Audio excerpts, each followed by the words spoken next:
హిందూగా జీవించు,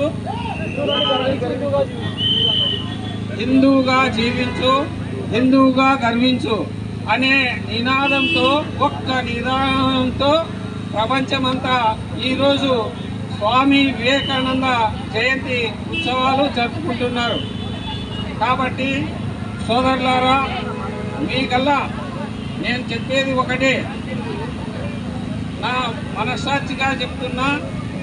నేను స్వామి వివేకానంద హిందూగా జీవించు, హిందూగా గర్వించు అనే పదానికి నచ్చి ఆర్ఎస్ఎస్ కార్యక్రమంలో పాల్గొని, విశ్వ హిందూ పరిషత్ కార్యక్రమాల్లో పాల్గొని ఈ విధంగా ముందుకొచ్చి ఈరోజు భారతీయ జనతా పార్టీ ఆధ్వర్యంలో అసెంబ్లీ కన్వీనర్గా నేను 2 పర్యాయాలు ఎమ్మెల్యే అభ్యర్థిగా 2009, 2019 అసెంబ్లీ అభ్యర్థిగా పోటీ చేయడం జరిగింది.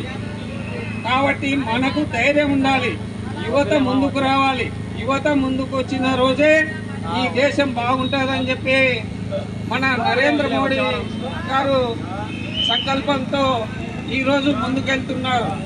ప్రతి మీటింగ్ లో నరేంద్ర మోడీ కోరేది ఏమంటే, స్వామి వివేకానంద ఏదైతే సంకల్పం తీసుకున్నారో అదే విధంగా మన భారతదేశ ప్రధానమంత్రి ముందుకెళ్తున్నాడు. కాబట్టి భారతీయ జనతా పార్టీకి యువకులంతా ముందుకొచ్చి ఈ కార్యక్రమాన్ని విజయవంతం చేసినారు. అలాగే బలోపేతం చేస్తారని